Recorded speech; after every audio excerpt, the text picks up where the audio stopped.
Hi.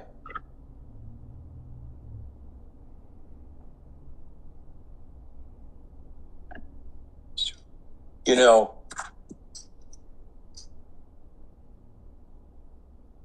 I've been, touched by spirituality since the time I was maybe 12, but I wasn't seriously disturbed until maybe 30 or 40 years ago. I found you can never find out who you are.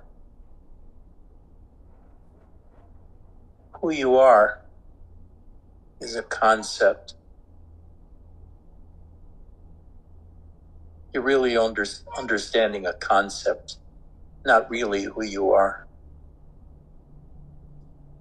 That's like saying Ian weighs, let's say, 170 pounds, but that's not who you are just because you know it. That's one of your characteristics. And characteristics are of the mind. So it's not really you at all. You can never understand who you are. You only understand concepts.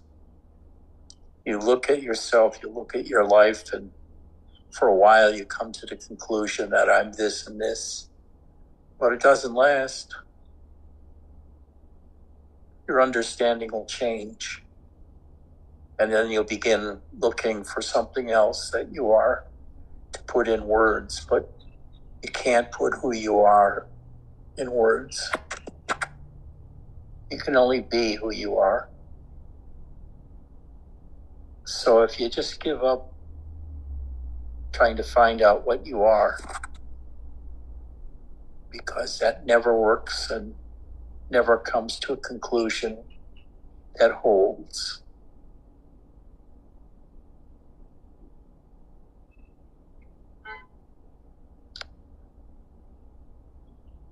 In fact, who you are is the perception and the grasping of the entire world of your experience.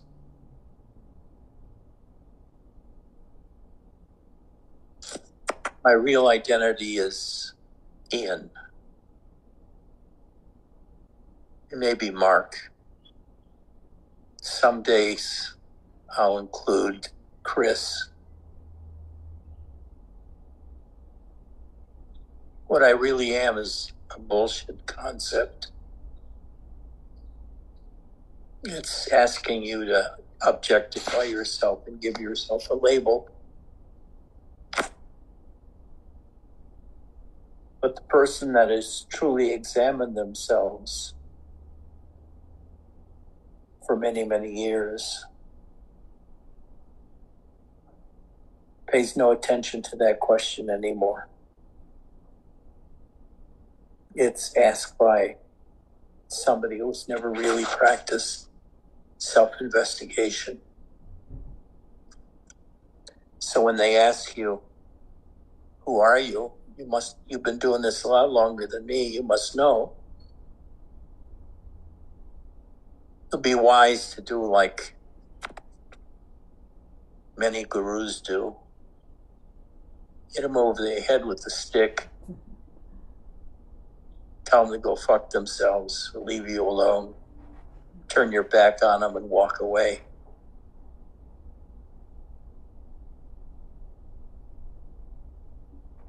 Or you could tease them by claiming you know who you are, and you're going to tell them, but only if you stay with them for 10 years.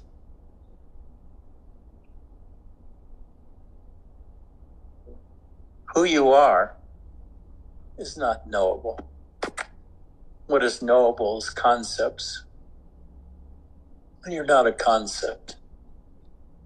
And the sooner you realize that and stop getting away from yourself by trying to become a concept, the easier it'll be for you. And instead, just be yourself and don't look for yourself anymore. Just drop into your own body. Shut shut down your mind and just feel your existence.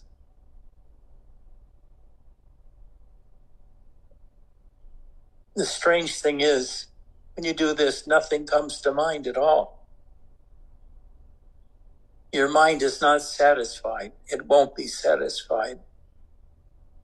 Except when the mind understands that no understanding will be possible for who you are, or actually for most everything. All that you can ever stand is concepts, and concepts are abstractions, and not the detail of being existing. Besides, whoever thought of spending 20 years trying to figure out who you were? That seems like a non-starter. If somebody told you 30 years ago, stay away from that question because it's unanswerable and it'll only eat you up and destroy you, because you can never find an answer and you'll be destined to live in poverty because you can't hold a job because has nothing to do with who you are. But you won't listen to somebody that says you'll never know who you are. You'll say, that's you, but my guru knows who he is. Just ask him. You can ask and he's never asked his guru who he was. So he asked his guru who he was, and he says, I don't know.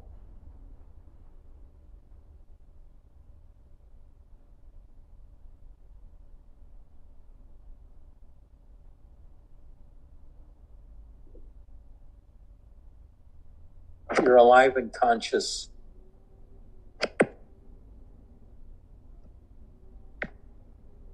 Just shut up. And indeed that way, hold that. Without crowding your mind with a lot of thoughts, or even dwelling on the experiences of your body. Instead, find freedom in seeing that all questions are really unanswerable. Anything you want to know, like the length of Jay's nose, will not be knowable to you.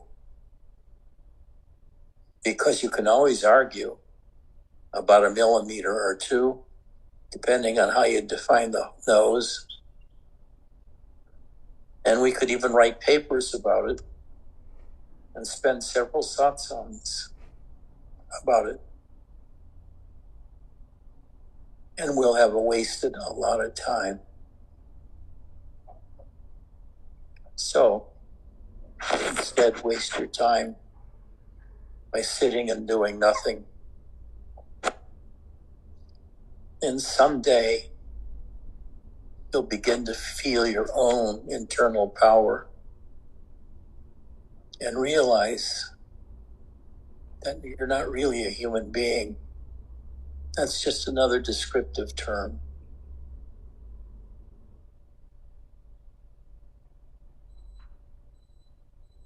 And you won't know who you are or what you are, but you'll enjoy an existence you have never believed possible because your mind shut up. And it's just focused on what you are, who you are. Maybe not even with the question being there anymore. But your attention is resting on your body, your mind, and the various aspects of your body and your functioning, including that of your mind. You're not your mind either. Your mind thinks it can describe who you are if it spends enough time searching in encyclopedias and texts of gurus. And they'll find an answer to who you are that may satisfy them for a week or a month or a year, but ultimately is just a few words that sheds meaning as easy as some people shed their hair.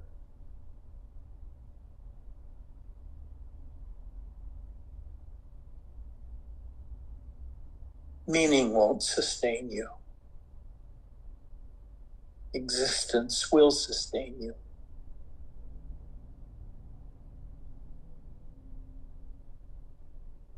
But you have to forget about your mind. You can't feed your mind anymore. You did that too long. Growing up, you were taught you were a receptacle for all these ideas about what existence is. And it was for you to learn them so that you could take your proper place as an intelligent human being in a human network. But that's not really you. That's one small aspect of who you are, and it's not the one that's the deepest.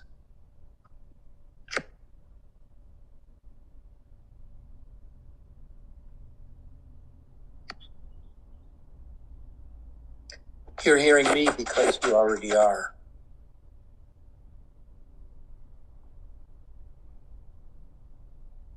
You have ability to perceive, make up judgments, or you have an ability to cease the mind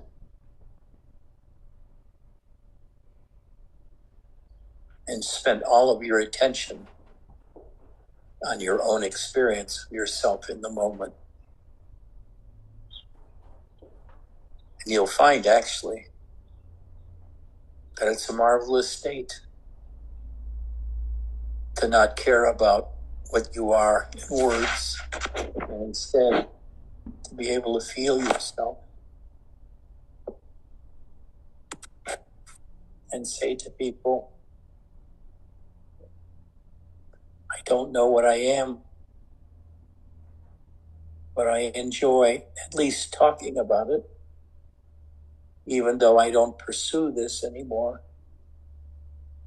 as a practice of trying to find out who and what I am.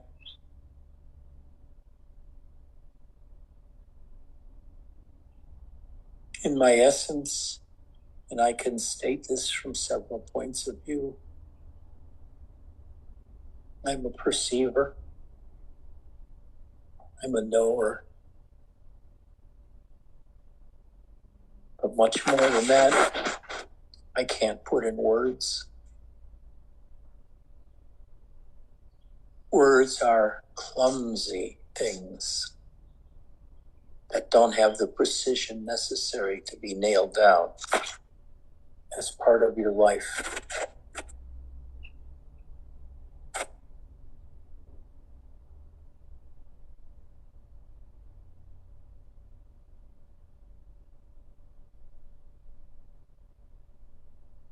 Learning to be silent and to be aware of the experience of your body and of your mind without falling into the trap of just identifying with them, and instead deliberately accept the position of not knowing.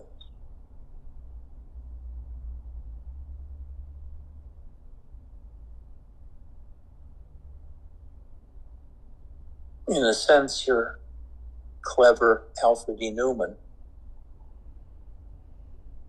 or some other entity that thinks and is aware and speak,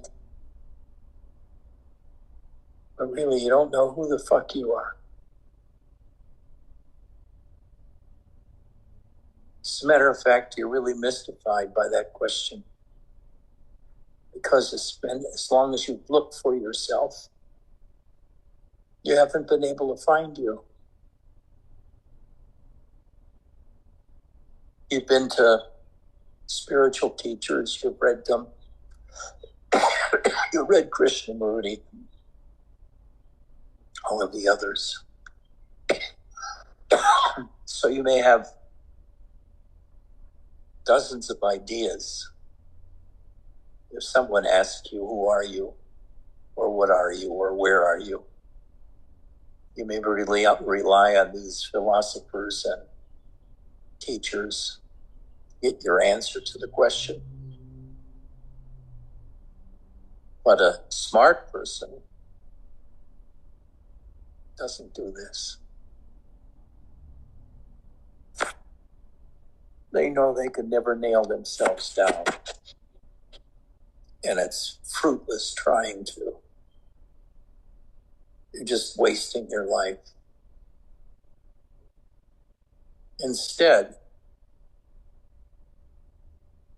just shut up, sit still, and be. And a new world of experience will open to you.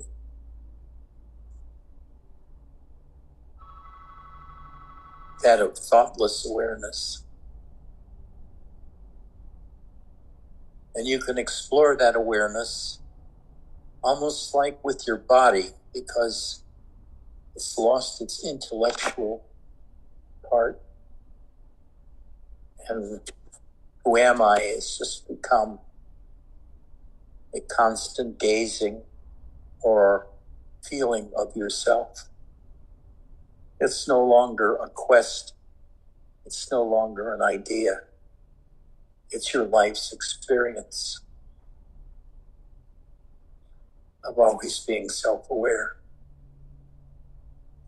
And you could think about your awareness, but it ruins the experience of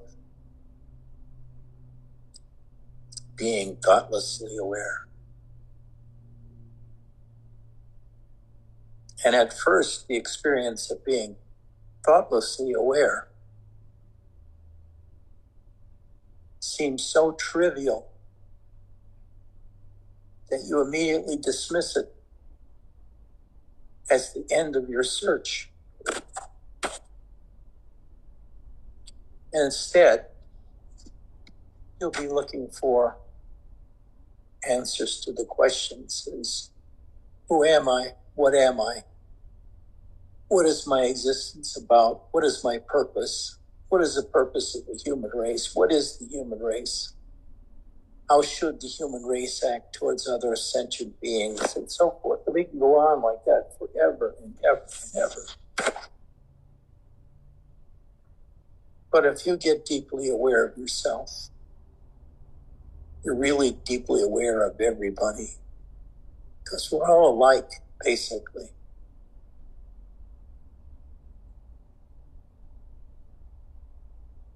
We can all be forced to get into a position where we try to explain who we are or what we are.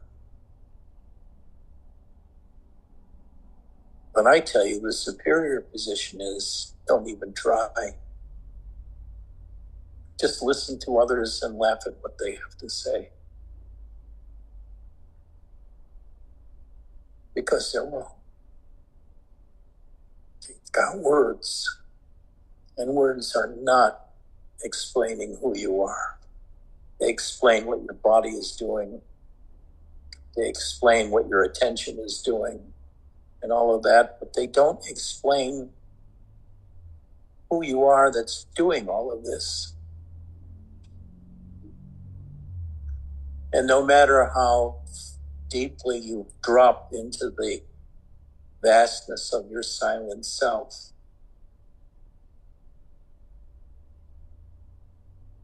your awareness will never just rest automatically in the deepest part of yourself.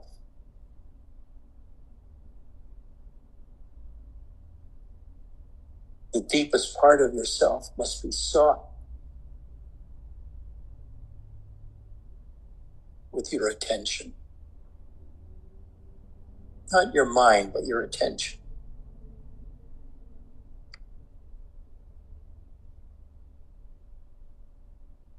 You could start anywhere you want. You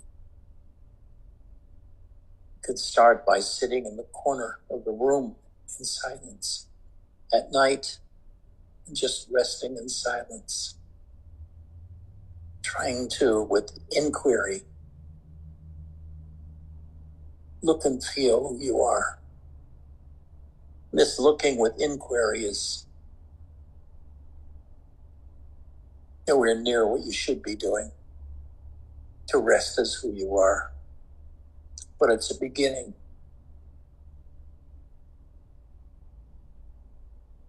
When you rest, when you realize the question, who are you?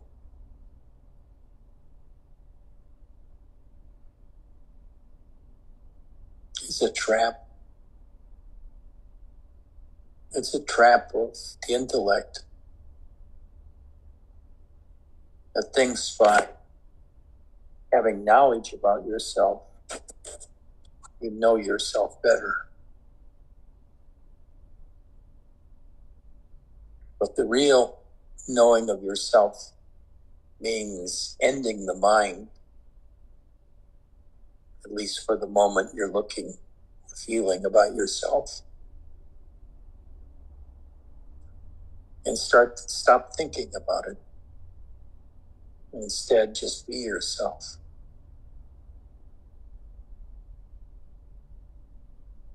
And with that, you can start looking into yourself and having these experiences of yourself and your body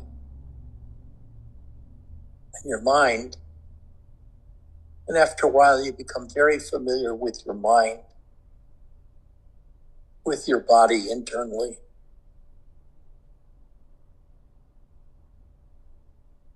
You become familiar with resting with nothing. You become familiar with and accepting of not knowing anything, of rejecting knowledge as being a tool to guide you throughout your life. And instead you simplify.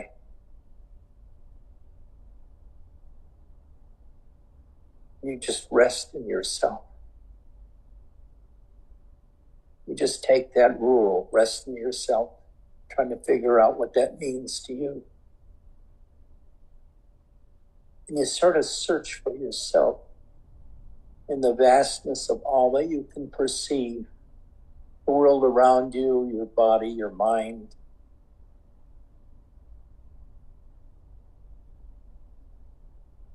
And you'll find that resting in yourself really is quite liberating, because you stop thinking.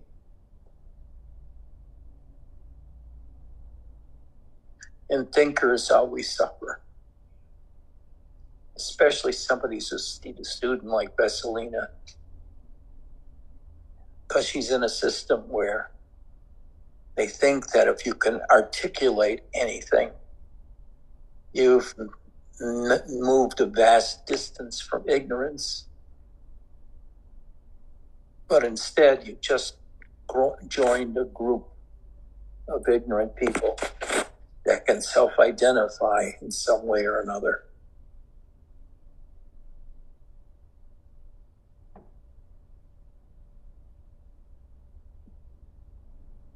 Oh, that's Ed's group. Ed doesn't know shit, so I don't know why people are hanging around him.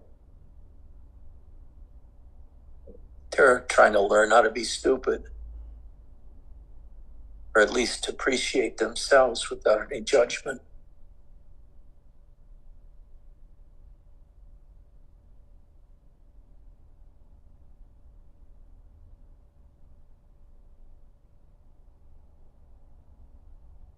Personally, I like to look at the images I see of people here and see the people that have animals moving in the camera. The animals walking on their head or on their chest or sitting in their lap. And the person knows that I care about things like that, so they pick up the cat and they show the cat in the camera. And I go, ooh.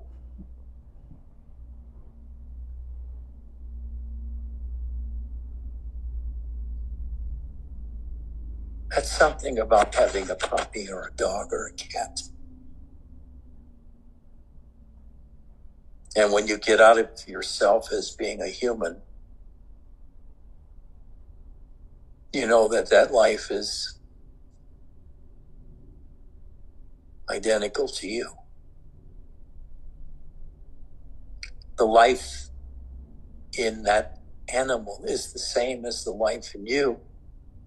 The difference is you're a different organism and have a different experience of their lives than a dog or a cat or a mouse might.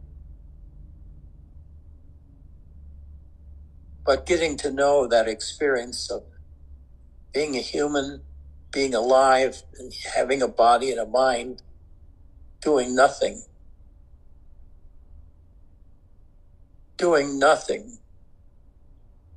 is so utterly relaxing. I mean, you're aware of your body and you're aware of your mind. And you're aware that everything it produces is bullshit, so you ignore it. And you've won a great deal of freedom. You're not preoccupied with questions anymore or quest to find out anything. You're just being. And you're being there not without judgment, or without judgment, I should say. Not judging the world or trying to figure out how to live better in the world. But instead, and this is very hard,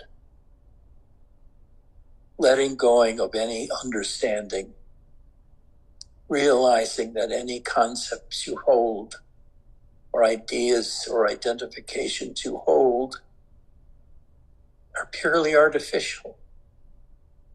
They're purely the way the mind organizes the world in your life based on perceptions and thinking. Now, a dog is more fortunate than us because I don't think it has much of a mind, but I don't know.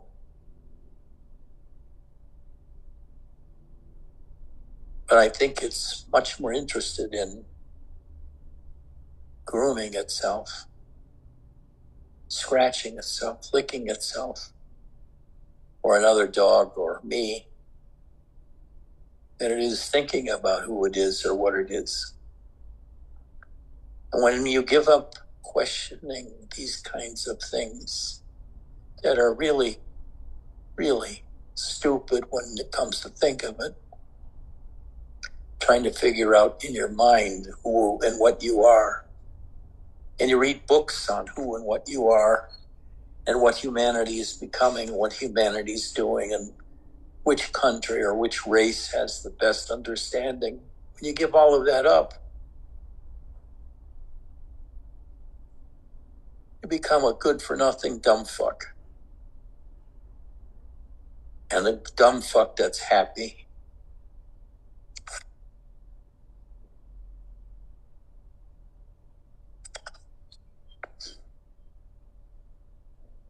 One thing I knew about Robert is he didn't care what happened.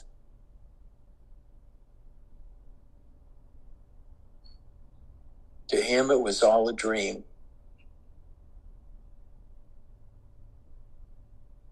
And he wasn't trying to urge it to be one way or another.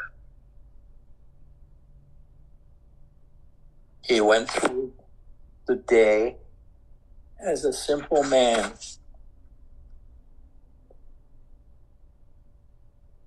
Maybe having a job, maybe not. Maybe having the classes, maybe not.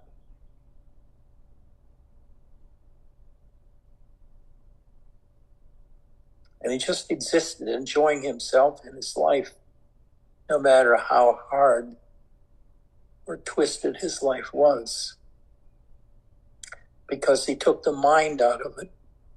And the mind is what makes something that's simple and explicit into something that's complicated and obscure.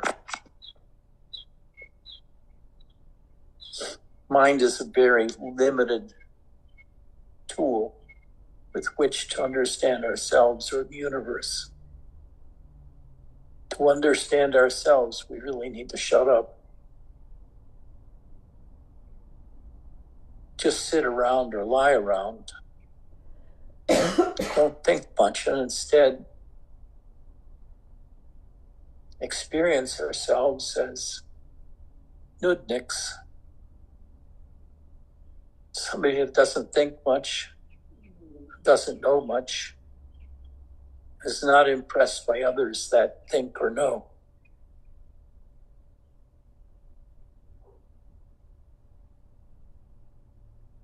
You've transcended the human mind, or begun to transcend the human mind.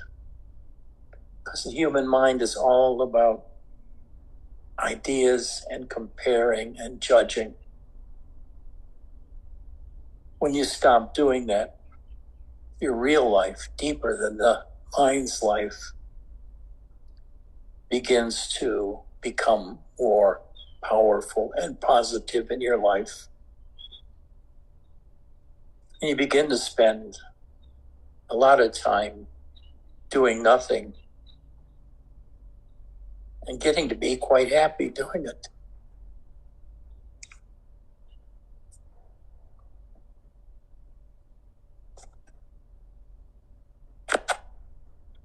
So if we call up somebody from our Sangha that's making good progress, and you ask him or her, who are you?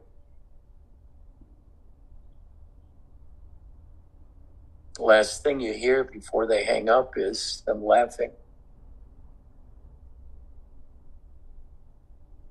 or calling you a dumb fuck for asking that question. And then they hang up. They want to get away from you. They don't want to get back into that bullshit of discussion from mind's point of view and measuring things and understanding with the mind.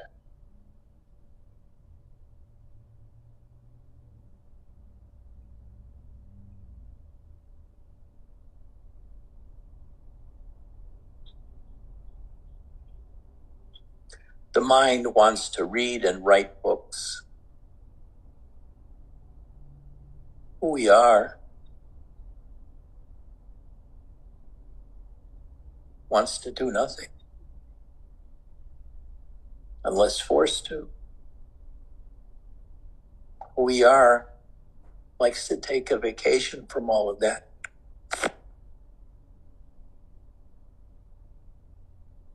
So instead,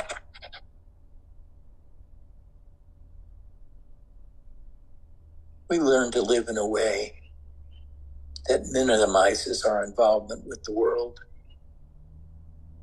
so that we can experience ourselves more clearly and for longer periods of time. We no longer think about becoming mayor or a billionaire. And instead,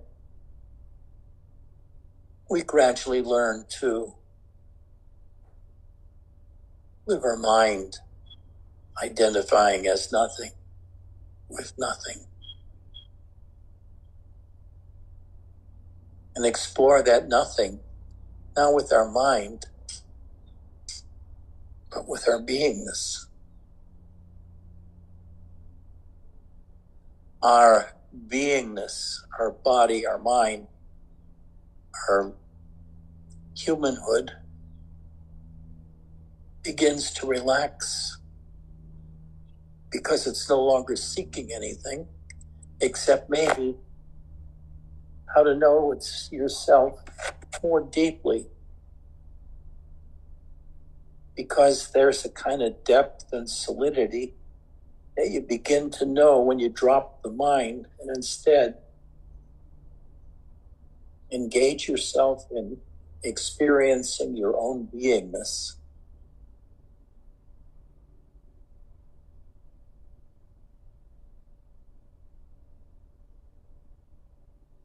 Take a look at Chris. Does Chris appear to be disturbed by anything? No. Ian looks more alert. But deep down inside, he's given all this shit up. And he's just looking for permission to do nothing.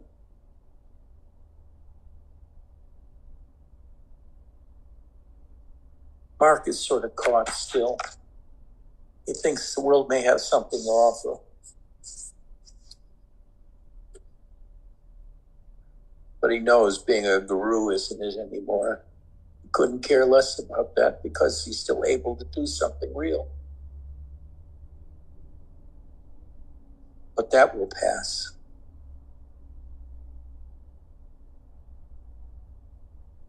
The ones that hang on longest, though, are those who involve themselves with the world, trying to modify the world, make it more hospitable, more loving, more accepting, more giving. I pity them because they can spend their whole world trying to save, their whole lives trying to save it.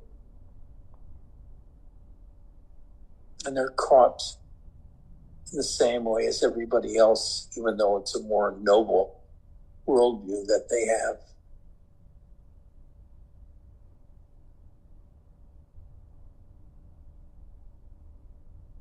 You really have no purpose in this world other than to be. If you have anything to do, it'll come to you and you'll do it. There's no need to sweat over who you are or what you have to do. It'll come to you. You don't have to scratch your head, struggle to understand who you are. You don't have to think about who you are or even work on stopping thinking about who you are. The thing is, the quieter you get, the less active you get, all these things will come to you. But it won't be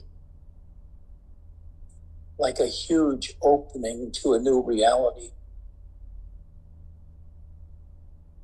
It'll be a gradual relaxation into being yourself.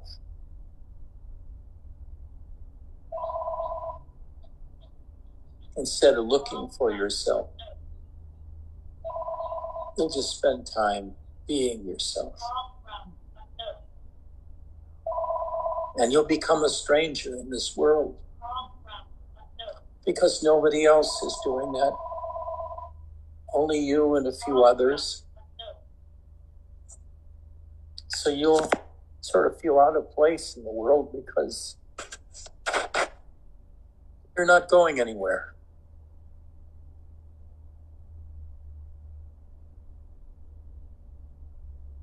You don't want to have anything to do with that.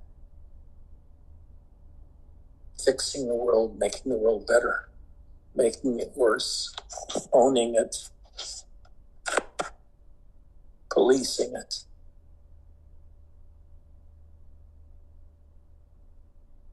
And after a while, the world becomes a joke to you. I don't mean that you sit down and just laugh at your life. It's that what used to be a big problem becomes no problem. And your life activity is leading you to relax more and more into your life. Finding that doing nothing and feeling your body as intensely as possible is very satisfying. It's almost like an athlete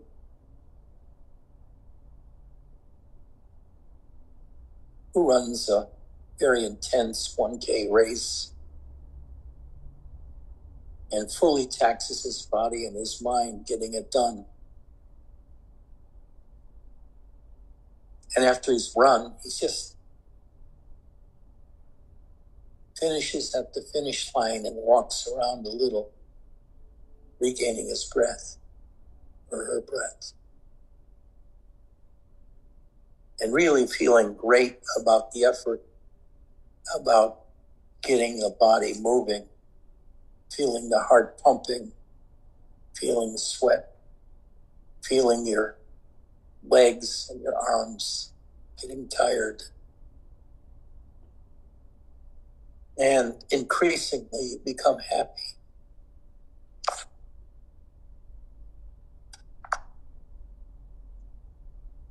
You realize the root of your happiness is giving up being who you were. Giving up being Vesselina, trying to figure out what to do with her life.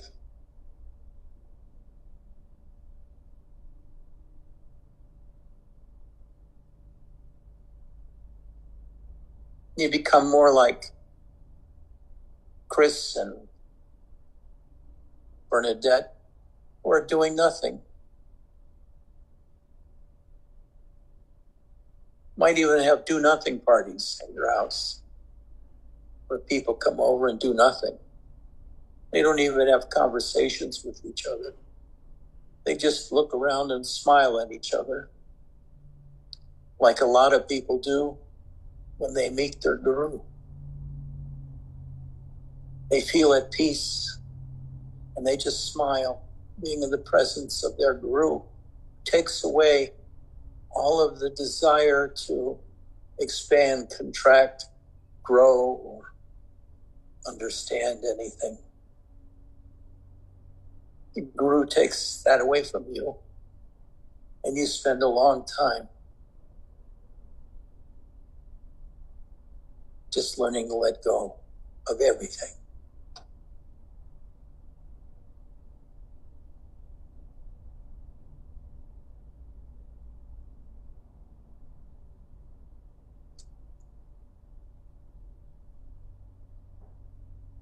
Then Vesselina quits school, gets a job that makes her family happy because they're not coming up to her anymore and saying, get a job, because you got one.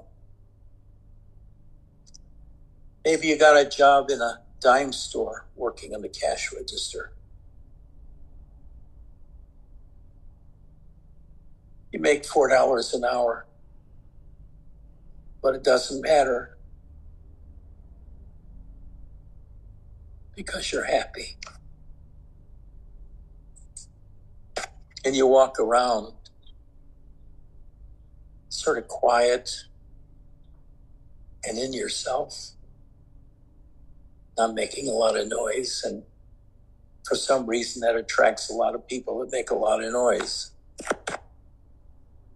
They want to tell you about how great they are and what they've achieved. And they find it annoying that no matter what they say, you're not impressed because you've given all of that up. You don't have to know anything anymore, Jay. Take him on. Forget it. Just drop it. Just relax. All of you, just relax. Just feel yourself. Feel your body. Feel your head. Feel your tongue. Feel your heart. And the more time you spend inside, you begin finding things going on inside of your body that you weren't aware were there. Like vast currents of energy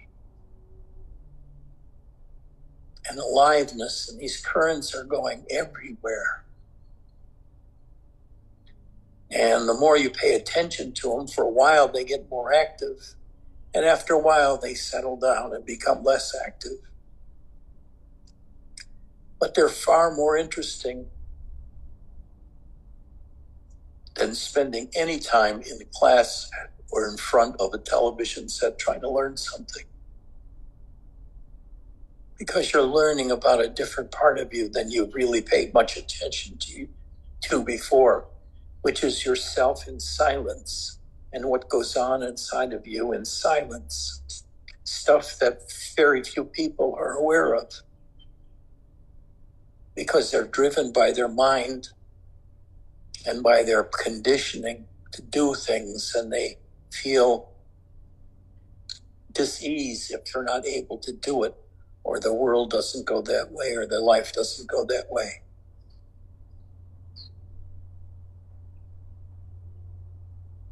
More and more you seek quiet. You seek stillness, because in stillness you find something you hadn't known before, which is rest. Rest from the life you had before of searching and not understanding and feeling stupid and feeling like you have to understand or get something. And now you're just so happy sitting, doing nothing, experiencing yourself.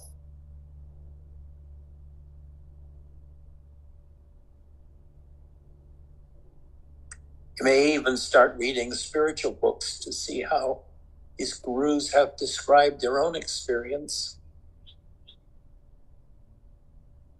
and find out really they don't discuss much their own experience.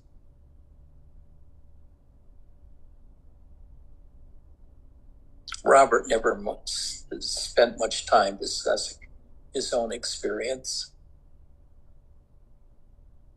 He did some, or more or less he was giving you directions on shutting up and doing nothing, and letting you find out what it was like for you firsthand doing it.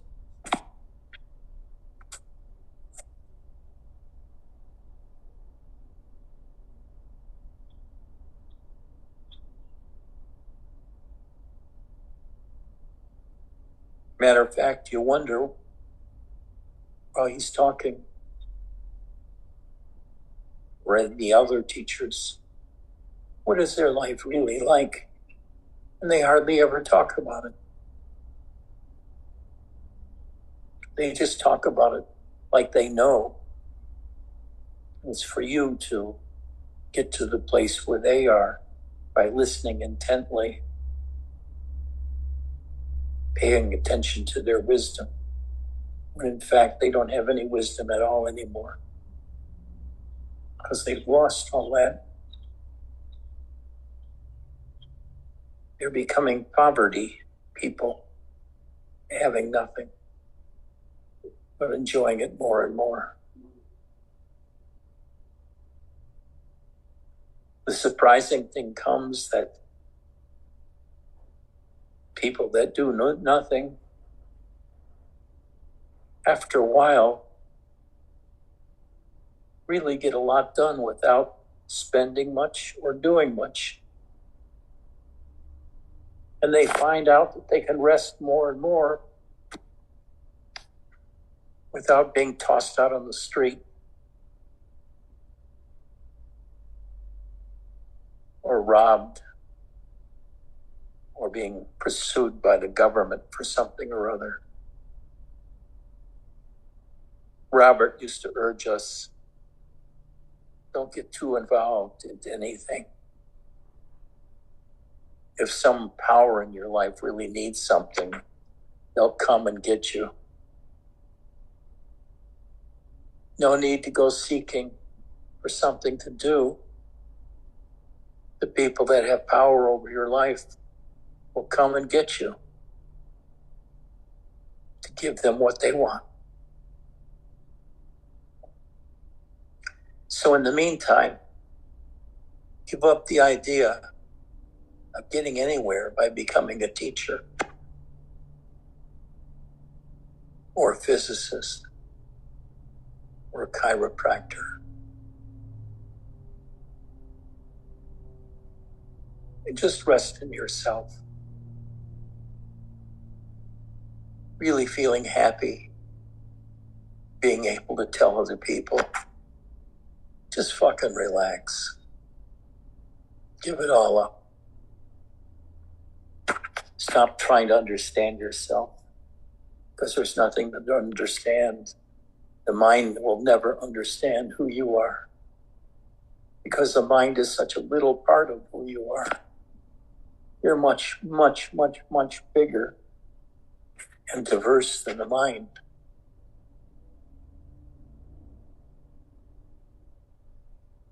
The mind is like the tip of your little finger to you, really. That has that little to do with your real happiness in life.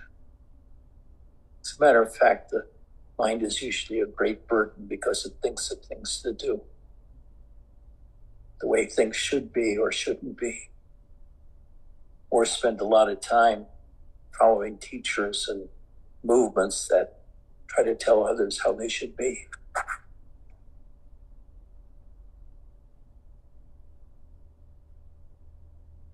Imagine, VJ, you don't have to do anything anymore. Just relax. And when anything grabs you and starts making you do something, run away from that. And get back to just sitting here in front of the camera with me telling you, relax, don't do anything. And notice how good you feel doing nothing.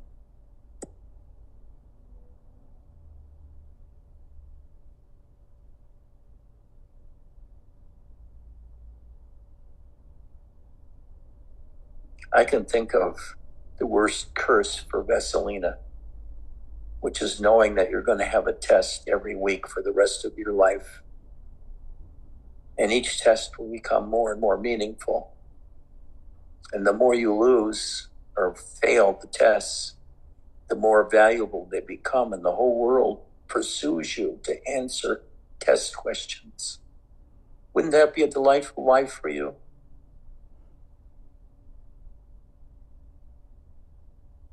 I'm just kidding.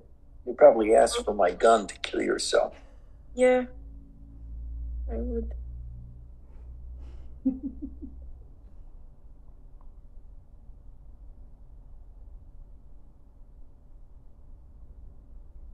So when somebody tries to engage you at a Starbucks or wherever you are, and you heard them talk about our government versus the Soviet Union, which is no longer Russia,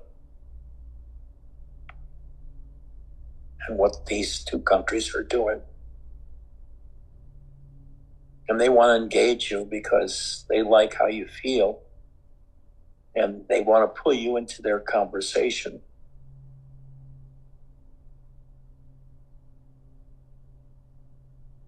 You give them nothing to hold on to. You're just kind of silent. And if they push you, you say, leave me alone. I like doing nothing, being left alone. Then you pique their interest and they wonder what you're getting out of it.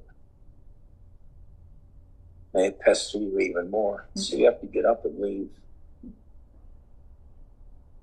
Go out to a park or come to satsang so you can do nothing. Here you've got an excuse. You can come here to learn wisdom. And I'm just telling you, forget about it. Relax. Relax. Be happy. Your happiness will come when you let the world go and spend more time deeper into yourself. At first with your body, then the energies of the body, the Kundalini energies and the other kind of energies that go on inside of you.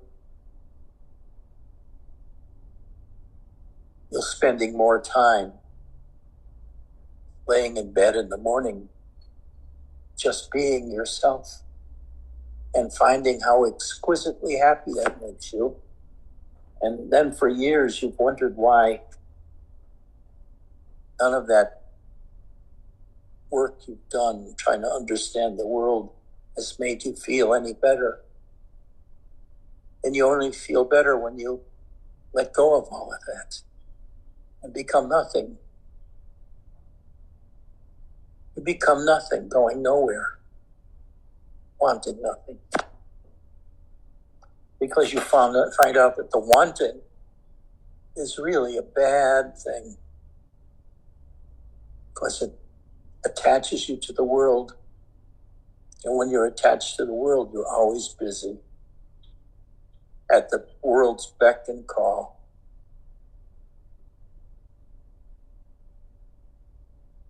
And the world fights you because they want you to be engaged. And they know that one time you were engaged. So they'll do everything they can think of to get you engaged, or at least talking about your world as it is now, that you left it. But you don't want to talk about that either, because that's a re-entering of engagement. What you really want is disengagement, nothingness, and being happy with your own nothingness.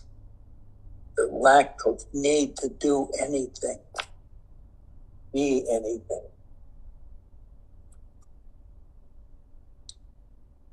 Because you become so exquisitely attentive at that point.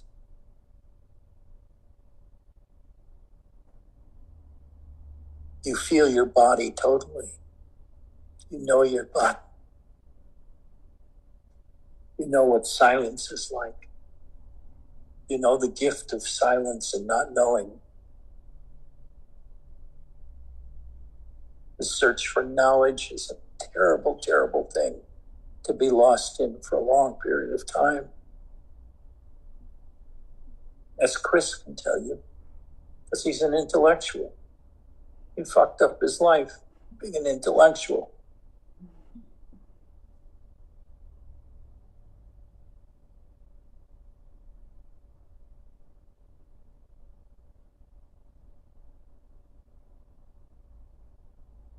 Jay just likes hearing about things like this, so he learns how to do nothing. But I tell you, get another cat. But at your age, you have to think about what's going to happen to them when you die. You have to have some fallback of where to put them, or a relative that'll take them. Which means you have to engage with your relatives or with these people once in a while instead of telling them piss off. They have to be enough of a friend to at least entertain the idea of adopting your cat when you die.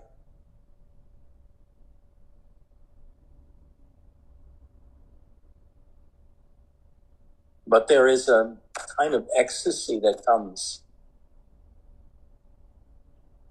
with being nothing and knowing nothing, doing nothing.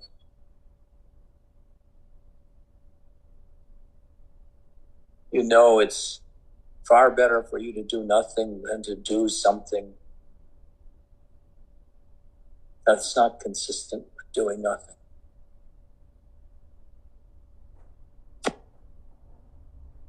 Slow down. You don't need to do 10,000 steps a day. You can stop at 4,700. It gives the same benefits. Maybe after a while you stop even doing 1,000 steps a day and say, go fuck it.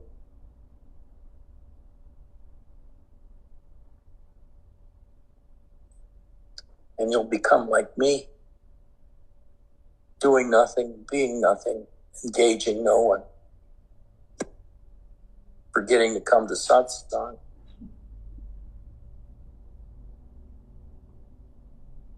Having people phone me to tell me it's satsang today.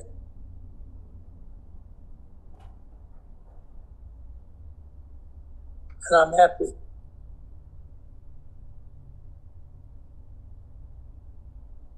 I think what I'm saying is making being ecstatic because he knows this to be true. And I'm confirming a truth he knows.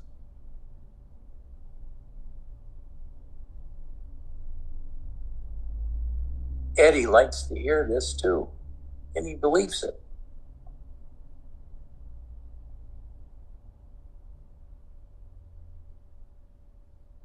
But it's really hard to become nothing after you've been something.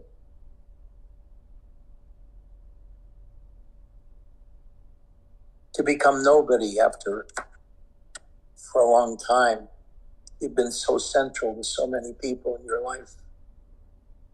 Whatever is going on at your job or your classes, whatever you do, teach.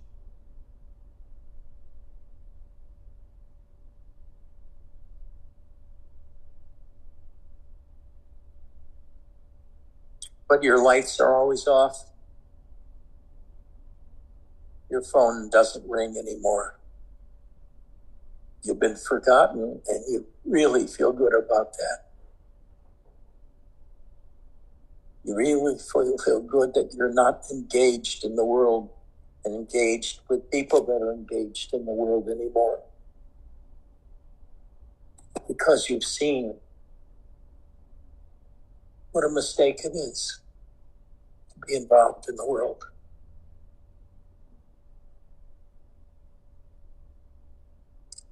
Just think about all those saints that have been involved in the world their entire life. And they've suffered trying to make the world better. So you have to be in a place the saints don't go, of being nothing and doing nothing. Except, of course, responding to whatever's right in front of you. If you see an animal suffering, you do something about it. You see a person really starving, you do something about it. It's not that you're unmoved. It's just that you don't see the need to do anything except, helping in a way that's really helpful to others, and not that often, because when you do it too often, it feels like it gets you off center. Okay. Are there any questions? Or anybody to tell me I'm full of shit? You're full of shit. Thank you. You are full of shit. You're not filling me with that. Anybody else? Yeah, That's Selena, tell me I'm full of shit. You're full of shit. Wow, that feels so good. So, Edgy, there a couple of things stuck out. Very, very good talk. Very, very good. The main thing that stuck out for me is that awareness and the mind are two separate things. And the reason why it stuck out is because when we first come here, they're shackled together. They seem like one thing. They do, in no way does it seem like two separate things. And so because we are spiritual beings having a human experience, we are awareness. The teachings focus on the awareness layer, which comes before the body, mind, and the world. And we learn to live in that layer, to grow that layer, to make that layer stronger, and to no longer be tethered to the shackles of the body, mind. And, well put. Yeah. And a lot of what you're talking about is because we consciously or unconsciously or both believe ourselves to be separate human beings. Even though we're taught we're not, we think we believe we're not, there's deeper parts of us that are still convinced that we are a separate human being with the burden of the world and the universe on our shoulders. And that's why we keep trying to understand, because this body mind that's tethered to our awareness, we confuse it. We think it's us because it's so obvious, because it's the physical part of us that everyone else sees, that we see, that we So that's it. I don't want to dig too deep. You shot your wad? If you want to put it that way. Well put, though. What you said was very, very clear. Yeah. Very powerful. Thank you. Anybody else?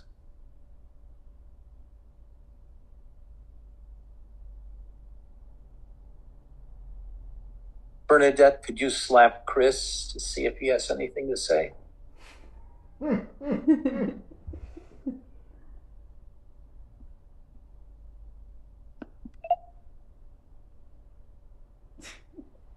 Oh, wait a minute.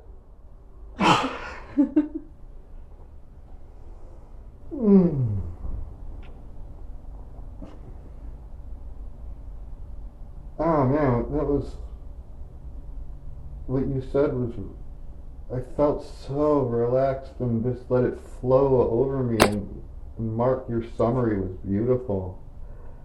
I felt very relaxed and peaceful, and at one point a vision, a dream or something came that you were talking about, I don't know, the world and me being, us being relaxed. And I envisioned myself like on a bike path or a sidewalk, and then right next to me the traffic was going 1 billion miles an hour, and I felt like I had gotten off of that. I'd taken the off ramp from that 1 billion mile an hour traffic, and I was on, like I said, a bike path or a walking path, being very relaxed. But then I felt, when you started talking about other people wanting to engage you, I felt this tug of like someone trying to pull me back into that fast lane, and I felt this exhaustion. That was Bernadette. What's that? That was Bernadette. I felt this exhaustion to get back on that road. It just, oh my God, don't make me do that, because I felt like I was on, like I heard what you said, like I wasted my life as an intellectual, and it felt like I was on that road for so long, and I didn't know how much peace I could have if I got off. I didn't know that road, there were other options until recently, the last couple of years. But then as I was having that feeling, I thought, no, I'm on the bike lane. It's okay, relax. And then I went back to relaxing and felt good again. So that was my experience of just a wonderful peace. So thank you, and thank Mark, and thank you everybody for just being peaceful. Thank you. Thank you. Just relax.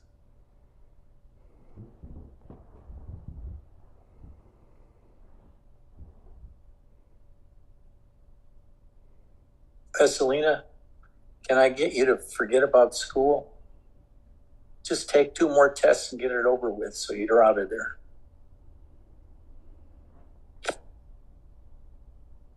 Don't leave it unfinished or you'll be wondering about it the rest of your life. I should have done that. It's got you possessed, so the best thing to do is to stand the path. You've been on it so long, and get off of it on your own terms by finishing it.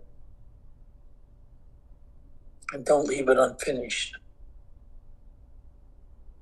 because it'll always seethe in the background.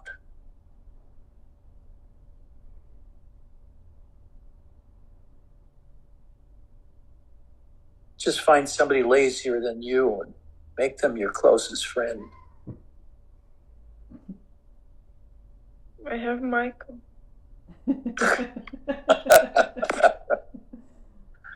Michael has a very active mind, though.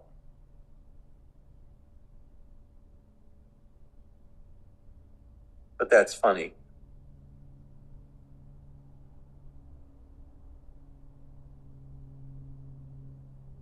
Well, I don't know. I feel like I need to get some sort of a surgery or something to, put something in my brain so I'm capable of doing this. I don't know. I feel like I'm lacking something. I don't know. No, that's very common. It's very common for students to develop a block about learning. I had it experienced many, many times because as smart as I was, and I knew I was smart because people told me I was smart, and I just seemed to skate through books and concepts with no problem. But when I came to school, reading those fucking chapters, whatever they were, whatever book it was, whatever subject it was just so hard. And I began to find out that the really easy disciplines were ones like sociology, which didn't have any math in it and didn't have any complex concepts to get me all confused, were the ones that were easiest to do. It was like taking a course in how to nail two boards together. If you think about it, it could become very hard to describe exactly how you do it.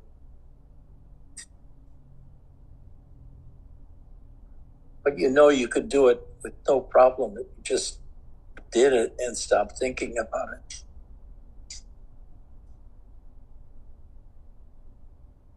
Dwelling in thought on yourself is something that should be stopped if you can. Just keep trying. Get back to yourself and away from all the demands made on you. Except now you're at the end of the year. You should do it. You should read, even if you don't think you're learning anything. In some ways, you're learning things even though you don't think you're learning anything.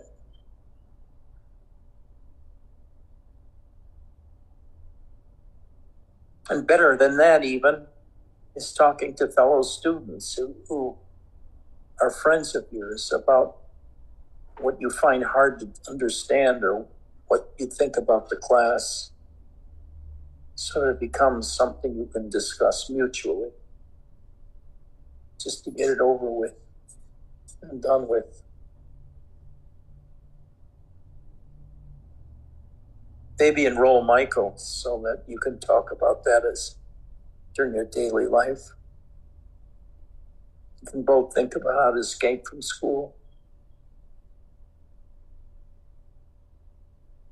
BJ, what about you?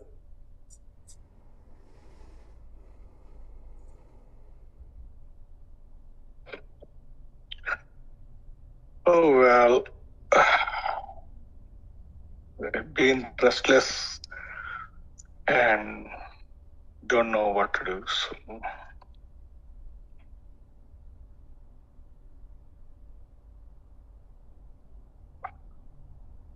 Practice doing nothing. I think I should come and sit with you.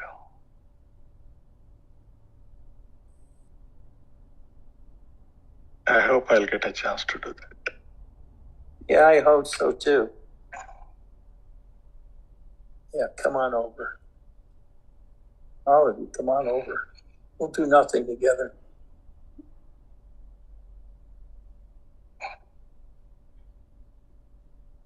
People will come by and laugh at us because we'll be a room full of silent people that just smile a lot because we feel relaxed and not engaged with the world, which saps energies from us.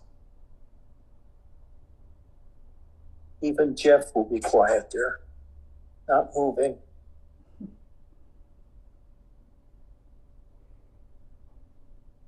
And the really advanced people around us will have to have an ambulance drive us to satsang, because we can't do it anymore.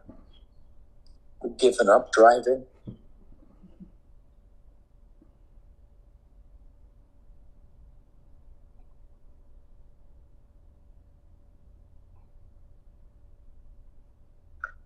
I feel very, very relaxed after talking about this. And I feel very, very good.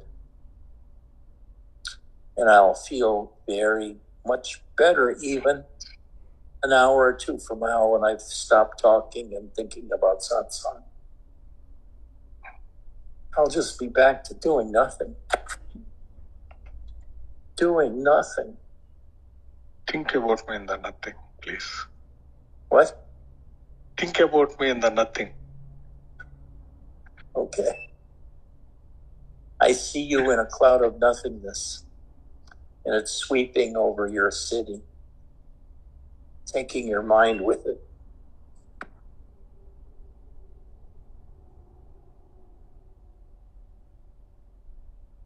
Anybody else?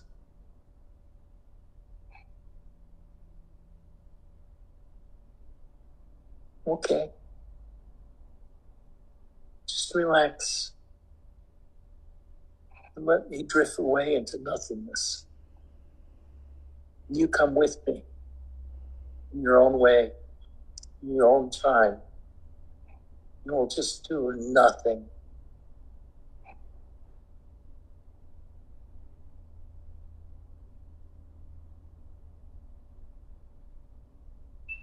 Mark, can you guide us into nothingness? 2 minutes? Take us away from all this.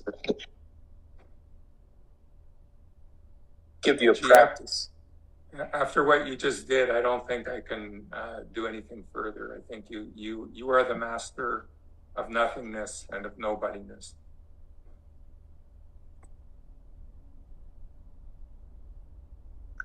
I love you all. Really, really, really. I wish we were closer. All live in the same city and could get together.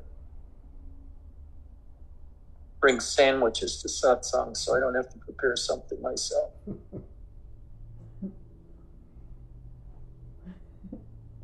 Take care. I love you all. Bye-bye. Recording stopped.